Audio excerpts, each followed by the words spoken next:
നമസ്കാരം സാർ. ഇതൊന്ന്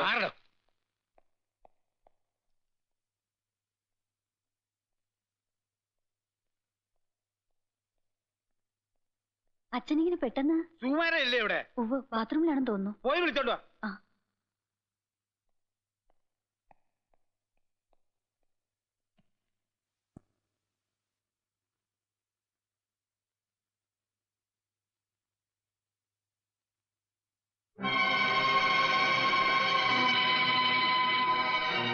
എന്തിനാടാ നിന്നെ ഇങ്ങോട്ട് കെട്ടിയെടുത്തേ? അവന് കോളേജിൽ ചേരണമെന്ന്. അതിന് അച്ഛന്റെ സഹായം ചോദിക്കാൻ വന്നതാ. സഹായം ചോദിക്കാൻ അമ്മ വീട്ടുകാർ പറഞ്ഞു വിട്ടതാണോ നിന്നെ? അരിയും തിന്ന് ആശേരിച്ചേം കടിച്ച് എന്നിട്ടും അറിയപ്പോടെ പട്ടി.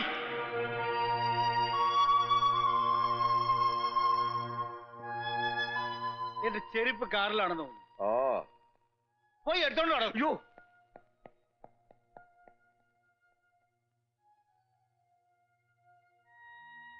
നേതാവ് അവന്റെ ഞാൻ കൂടെ എത്തിയിട്ടുണ്ട്. എന്നെ കൊണ്ട്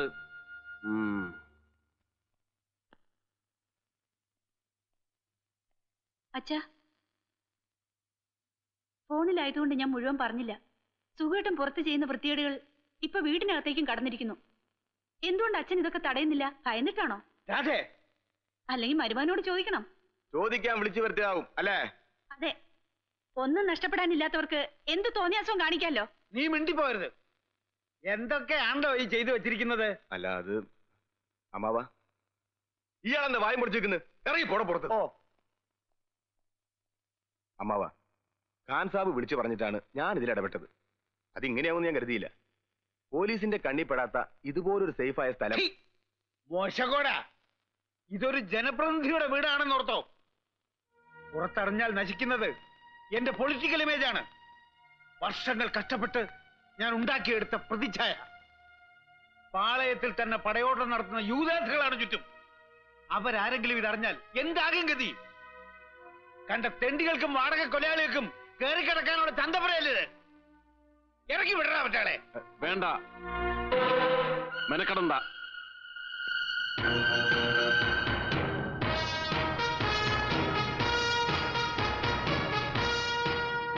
നിങ്ങളുടെ സൽക്കാരവും തേങ്ങയൊന്നും ഉണ്ടാക്കാൻ വന്നതല്ല ഞങ്ങളിവിടെ. സ്വന്തം നേട്ടത്തിന് വേണ്ടി ഏത് തെണ്ടിയുടെയും കൂട്ടിക്കൊടുപ്പുകാരന്റെയും കാല് നിൽക്കാൻ മടിക്കാത്ത രാഷ്ട്രീയക്കാരൻ കാര്യം കഴിഞ്ഞാൽ പിന്നെ മുഖം തിരിക്കുമെന്ന് അറിയാഞ്ഞിട്ടല്ല. അസംബന്ധം പറയരുത്. പറയും, നിങ്ങൾ കേൾക്കണം. പറയട്ടെ. കൂട്ടത്തിൽ ഒരുത്തൻ വെടിയേറ്റ് വീണപ്പോ ഉപേക്ഷിച്ച് പോരാൻ തോന്നിയില്ല. ആ നിലയിൽ പോലീസിന്റെ കയ്യിൽ പെട്ടിരുന്നെങ്കിൽ അവന് പറയേണ്ടി വരും. അല്ലെങ്കിൽ അവന്മാർ പറയിപ്പിക്കും. കൊലയാളികൾക്ക് കൂട്ടുനിന്ന നേതാവിനെ പറ്റി. കൊലയ്ക്ക് ആംബുലൻസ് തൊട്ട് ഗെറ്റവേ വെഹിക്കിൾസ് വരെ ഒരുക്കി തന്ന തന്റെ മരുമകനുണ്ടല്ലോ, ഈ നിൽക്കുന്ന സുകുമാരൻ, ഖാൻ സാഹിബും ഡേവിഡ് എബ്രാഹിമും ഇവനും കൊണ്ടുണ്ടാക്കുന്ന ബിസിനസിനെ പറ്റി.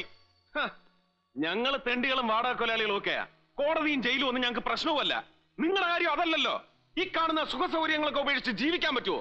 AC-യുടെ തണുപ്പില്ലാതെ ഉറങ്ങാൻ പറ്റുമോ? ദാഹത്തിന് ജ്യൂസും മറ്റേ കൊലയും ഒക്കെ വേണമല്ലോ. ഈയിടെ പോയി തുടങ്ങിയല്ലോ കുറെ നേതാക്കന്മാര് അങ്ങ് ബീഹാർ ജയിലിലോട്ട്. അവരോട് പോയി തിരക്ക് നിങ്ങളുടെ പൊളിറ്റിക്കൽ സ്റ്റാറ്റസിന് പറ്റിയതാണോന്ന്. തീർന്നില്ലല്ലോ. ഈ കാര്യം പുറത്തറിഞ്ഞാൽ സ്റ്റേറ്റിലും കേന്ദ്രത്തിലും ഒരുപോലെ ശക്തിയും സ്വാധീനമുള്ള രാമകൃഷ്ണക്കുറുപ്പ് നാട്ടുകാരുടെ മുമ്പിൽ ചീഞ്ഞ് നാറും. അധികാര കസേരൻ താഴെ ഇറങ്ങിയാൽ ഈ പരിവാരങ്ങൾ ഇസഡ് കാറ്റഗറി സെക്യൂരിറ്റിയും പറക്കുന്ന ബെൻസും ഇല്ലാതെ ഒരു നിമിഷം നിങ്ങൾക്ക് ജീവിക്കാൻ ഒക്കുവോ? ചത്തുപോവും. അതൊഴിവാക്കാനാ ഞങ്ങൾ ഇങ്ങോട്ട് പുളുത്തിയത്. ഇനി പറ, ആട്ടി ഇറങ്ങണോ ഞങ്ങൾ ഇവിടുന്ന്? അതോ ഇതിലും സുരക്ഷിതമായ ഒരിടത്തേക്ക് മാറ്റണോ? നേതാവിന് ആലോചിച്ച് തീരുമാനമെടുക്കാം. ഇങ്ങോട്ടും കൂടെ ആലോചിച്ചു. ഒരു പുളുത്തിയ നേതാവ്. തൃപ്തിയായില്ലേ നിങ്ങൾക്ക്? ഇനി ഒന്നും ബാക്കിയില്ലല്ലോ. കൈക്കൂലി, കമ്മീഷൻ, കള്ളക്കച്ചവടം, പോരാഞ്ഞ് കൊലപാതകം വരെ ആയില്ലേ? ആയി. നീ ആരാ ചോദിക്കാൻ? ഉണ്ടാക്കിയതൊന്നും എനിക്ക് ഒറ്റയ്ക്ക് വെട്ടിവിടുങ്ങാനല്ലോ. സ്റ്റേറ്റിൽ നിന്നും കേന്ദ്രത്തിലേക്കാരും നിന്റെ അച്ഛന്റെ മാനം കാക്കാൻ. സുഖു, എന്നെ വിളിക്കണ്ട. ഇവിടെ പറഞ്ഞ് മനസ്സിലാക്കി കൊടുക്ക്. ചേരി തിരിഞ്ഞുള്ള യുദ്ധമാണ് ഇന്നത്തെ രാഷ്ട്രീയം. അതൊക്കെ എനിക്കും അറിയാം. ഒന്ന് നിർത്താൻ ഒരല്പം മനസ്സമാധാനം തരൂ. അച്ഛൻ, ഞാൻ കാര്യം പൊടിയാത്ത മാധവൻ നായരെ,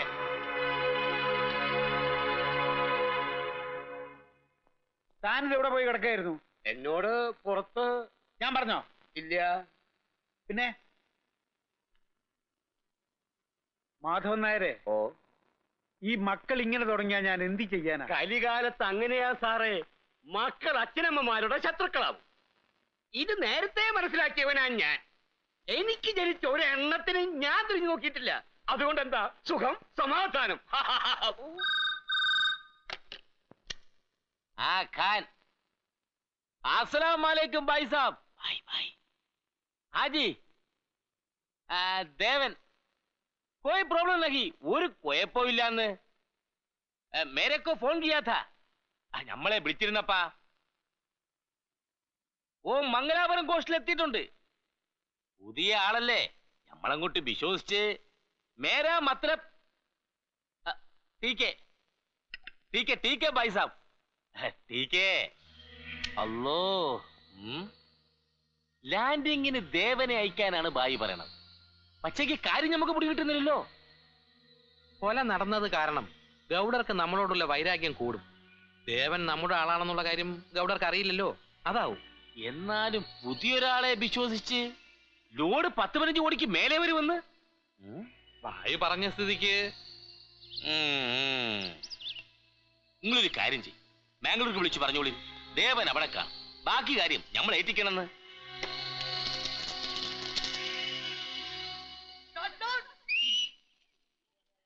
മകളുടെ വരൻ ട്രാൻസ്പോർട്ട് മിനിസ്റ്റർ കാളിമുത്തുവാണെന്ന് കേട്ടല്ലോ. നിങ്ങൾക്ക് ആരാ ഈ ന്യൂസ് തരുന്നത്? ആരായാലും ശരിയല്ലേ? അല്ലെങ്കിൽ പറ, ആരാ വരൻ?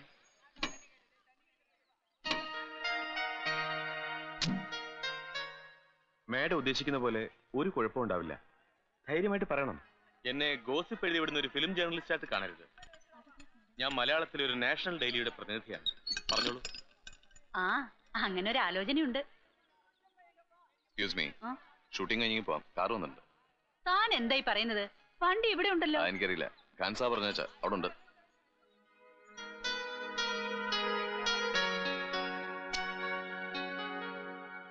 എങ്ങനെ വല്ലായ്മ വരാണ്ടിരിക്കും? കൊങ്കൺ റെയിൽവേ പണി തുടങ്ങി. ഏതെങ്കിലും ഒരു കോൺട്രാക്ട് ഞമ്മക്ക് ഒപ്പിച്ചേരാവുന്ന കുറുപ്പ് സാറ് വാക്ക് പറഞ്ഞായിരുന്നു. പക്ഷെങ്കി ഇപ്പം ഉണ്ടാട്ടില്ല. അമ്മാവൻ ഒരു ഇടനിലക്കാരൻ മാത്രമല്ല ആവുന്നുള്ളൂ. നിങ്ങൾ പറഞ്ഞ റേറ്റിന് മുകളിലുള്ളവർ സമ്മതിക്കണ്ടേ? ഏതായാലും അമ്മാവനോട് ഒന്നുകൂടെ പറഞ്ഞു നോക്കാം. അതിരിക്കട്ടെ, ആർക്കായി കാശ്?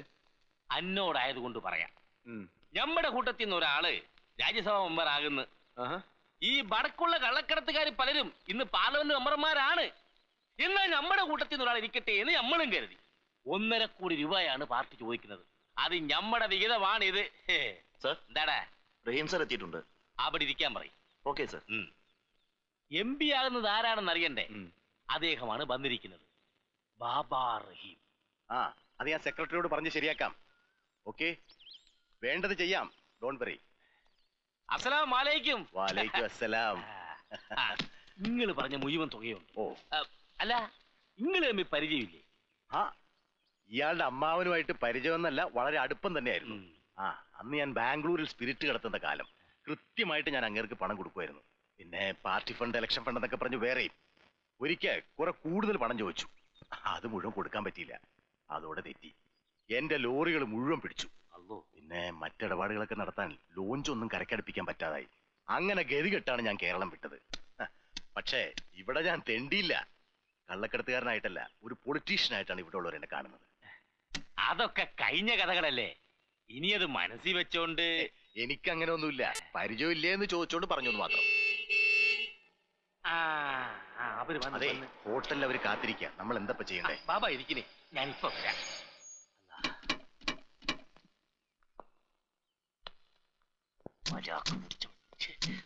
ഇവരെ കൊണ്ടുവരാൻ ഇവിടെ ഡ്രൈവർമാരില്ലേ? അന്നെ ഏൽപ്പിച്ച ജോലി ഇതാണോ? എന്നെ ഏൽപ്പിച്ച ജോലി നോക്കണം. ഒരു സിനിമാ നടി വണ്ടിക്കകത്തുണ്ടെങ്കിൽ ആരും ചെക്കിയില്ല. അതുകൊണ്ടാണ് അവരെ കയറ്റിയത്.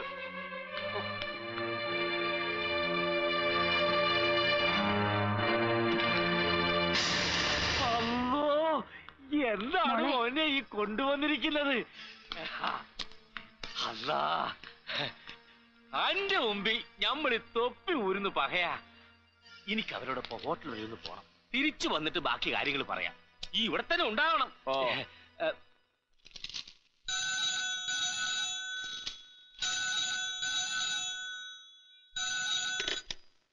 ഹലോ,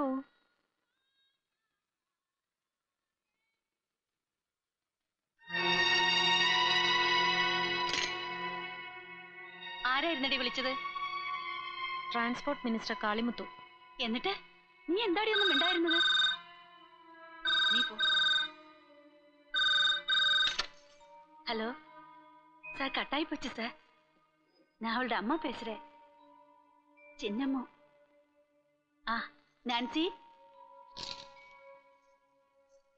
சார் நான்சி கீழே தூங்குறா ஒரே தலைவலி இப்பதானே ஷூட்டிங் போயிட்டு வந்தது அதுதான் ஐயோ டாக்டரோ அதெல்லாம் ஒண்ணும் வேண்டாம் சார் கொஞ்சம் ரெஸ்ட் எடுத்தா எல்லாம் அப்படியே சரியாയി போயிடும் ആമാ ശരി സാർ എടി നീ എന്തായി കാണിച്ചത് ഒരു ഭാഗ്യം നമുക്ക് നേരെ വരുമ്പോ അത് തട്ടിക്കളയുന്ന ബുദ്ധിയല്ല അദ്ദേഹം ഈ നാട് ഭരിക്കുന്ന മന്ത്രിയാ കോടീശ്വരൻ അയാൾക്ക് വേറെയുണ്ട് ക്വാളിഫിക്കേഷൻസ് എന്നേക്കാൾ പ്രായമുള്ള മക്കളും ഭാര്യയുള്ള അങ്ങേർക്ക് എത്ര ചിന്ന വീടുകളും വെപ്പാട്ടികളുണ്ടെന്ന് അമ്മയ്ക്കറിയോ പുറമെ air hostess TV announcers cine artist അങ്ങനെ എത്ര പേര് അങ്ങേര് നശിപ്പിച്ചിട്ടുണ്ട് അതൊന്നും നീ അന്വേഷിക്കണ്ട നമ്മുടെ കാര്യം നമുക്ക് നോക്കിയാൽ മതിയല്ലോ 10 കൊല്ലം കൊണ്ട് നീ അഭിനയിച്ച കിട്ടുന്ന തുക അദ്ദേഹം ഒന്നിച്ചു തരാമെന്ന് സമ്മതിച്ചിട്ടുണ്ട് കൂടെ 5 ലക്ഷറി ബസ്സുകൾ പെർമിറ്റ് അടക്കം മസനഗുഡിയിൽ ഒരു എസ്റ്റേറ്റ് ഇതിൽ കൂടുതൽ വേറെ എന്ത് വേണോടി നിനക്ക്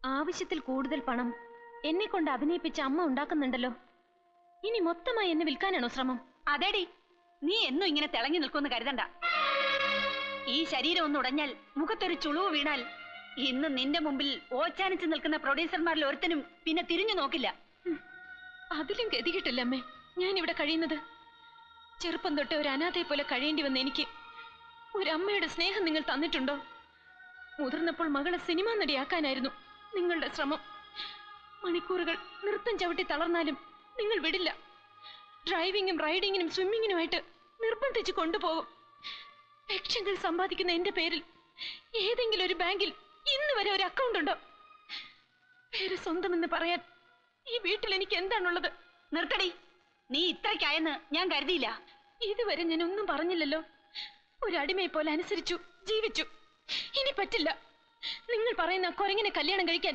എന്നെ കിട്ടില്ല എങ്കിൽ അതിന്റെ ഫലം നീ അനുഭവിക്കേണ്ടി വരും വാക്ക് കൊടുത്തത് ഖാൻ സാഹിബാണ് ഓർത്തോ അനുസരിച്ചില്ലെങ്കിൽ വെട്ടി നുറുക്കി എറിയും നിന്നെ ഇല്ല കൊല്ലില്ല ഈ സിനിമ നടി അയാൾക്ക് വേണം എന്റെ പേരും പ്രശസ്തിയും മറയിട്ട് ഇന്ന് കാറിൽ കൊണ്ടുവന്ന പെട്ടികൾ അമ്മ കണ്ടില്ലേ ഇനി അയാളുടെ ബിസിനസിന് മന്ത്രിയെ സ്വാധീനിക്കാൻ എന്നെ ഇരയാക്കുകയാണ് അതിന് കല്യാണമെന്നല്ല പറയാ കൂട്ടിക്കൊടുപ്പ് പിമ്പിങ് അയാളുടെ പഴയ തൊഴിൽ കോടമ്പക്കത്തെ പഴയ എക്സ്ട്രാ സപ്ലയർ ഖാൻ സാഹിബിന് എന്താടി പറഞ്ഞേ എന്റെ അമ്മയെ പോലെ അയാൾക്ക് വേണ്ടി കണ്ടവരുടെ കിടപ്പറയിലേക്ക് പോകാൻ എന്നെ കിട്ടില്ല തൊട്ടു പോകരുതല്ലേ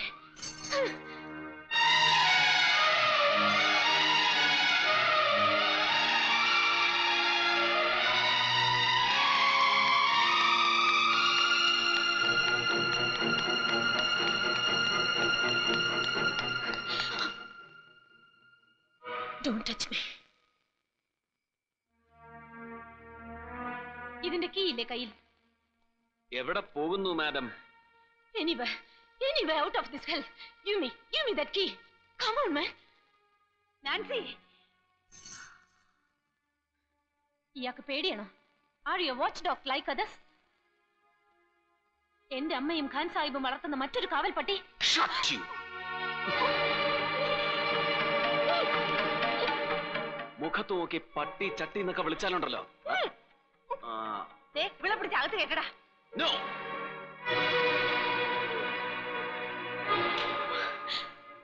ഇങ്ങോട്ട് കേറടി കുഞ്ഞേ.